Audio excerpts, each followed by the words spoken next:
But yeah, what else did you All get right. into this week?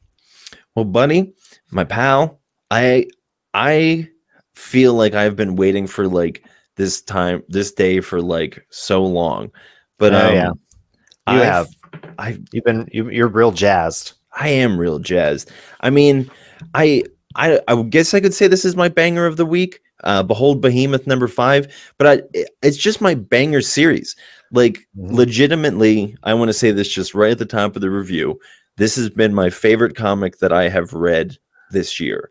Insofar as like the art is top notch, like it is like next level art.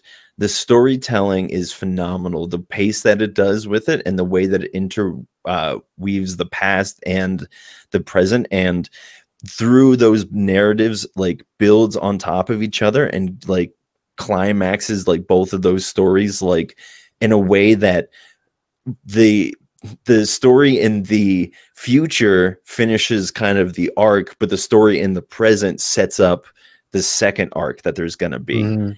And like even I mean there is also set up in like the future, but like it's just like chef's kiss storytelling, like top notch, man. And I actually wrote Tate Brombal today on Instagram and just was like, hey, I've read through this series twice so far. Since it's been, it just came out last week. I read it and then I went back and reread the first couple issues digitally because the art in this is so good. I just love looking at it on a like on a laptop screen because it just like really shines through, or not a laptop screen, my tablet screen, Mhm. Yeah. Yeah, so like I honestly like definitely get yourself the trade paperback because I'm sure that'll be beautiful, but on like Mhm. you should probably I also want to get it digitally. I have it on my pull list for August 9th. Nice. There you go. But okay, Um, so let but me yeah, so you're saying though, like, still get it digitally, like now, like just go ahead and buy them and read the I mean, story, yeah, like and it's then such a yeah, good story, dude. Let me try to like explain a bit of what it's about. okay, Because I feel like most of the time when I talk about this comic, I'm just like, this is just such a good comic. That's pretty much what I feel like. That's the only thing that I say of yeah, just being like, I'm just enjoying this. And the reality is like, it took me a while to like figure out what this comic was about and like what I was seeing. yeah, Um, okay. So we open it, it's on Grayson. I know I've talked about this before in the past, so I'm gonna try to brief summaries. mhm, We open on Grayson. He's at his brother's funeral, and when as his brother's being lowered into the grave, he's joined by Kavita, who is his brother. His brother's name is Liam. It's Liam's partner. So the story is kind of revolving around those two characters, and as well as this little girl named Ren.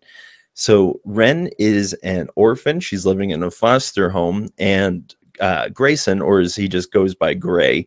Gray is Makes sense. there you go.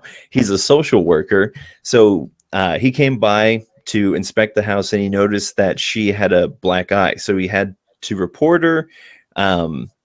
It just became a whole to report the parents. And then that night, a tree falls on the house and kills everybody in the house besides Ren. And Mhm, it's not very clear of like what really happened there. It's just like some catastrophe. And then so they take Ren to protective custody, and then she freaks out there, and this giant monster comes out of her, and it destroys this police station and kills everybody inside of it. And then so I'm kind of spoiling some things, but it's early on in the story. And then it sets up where most of the like the past stuff takes place is just in Gray's apartment, where he's talking with Kavita about what is happening here. mhm, So she explains to him that in the past, the gods used to walk around on Earth, but when when human beings started to become conscious of their surroundings, they decided that their like presence would be too much for them to like comprehend. So they just left behind them like stories and myths. And mhm. then But they also left behind to kind of like do the work of like keeping the darkness at bay, these things called behemoths. And behemoths kind of live like in the shadows of everything, and they can only come through a what is called a scourge.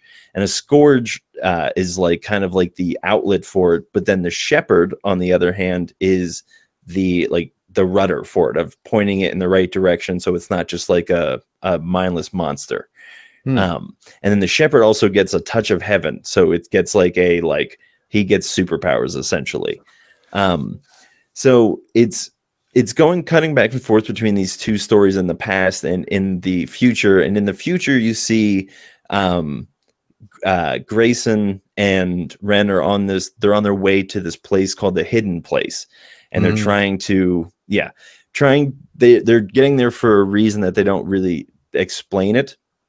But you do find out that the behemoth that is inside of, well, actually, you know what? I don't want to spoil it. I feel I think you left a good cliffhanger, and like I think I'm gonna leave it there because I feel like I could go farther, but like it's just such a good story. And I think for me, part of the reason that I really enjoyed it was the fact that I was just like, what is happening? And I really love those stories, and especially when they do come together and not like a weird cliffhanger kind of way, but like in just like a good, it was just a great ending. And we've talked about it before. Endings are really, really hard to do.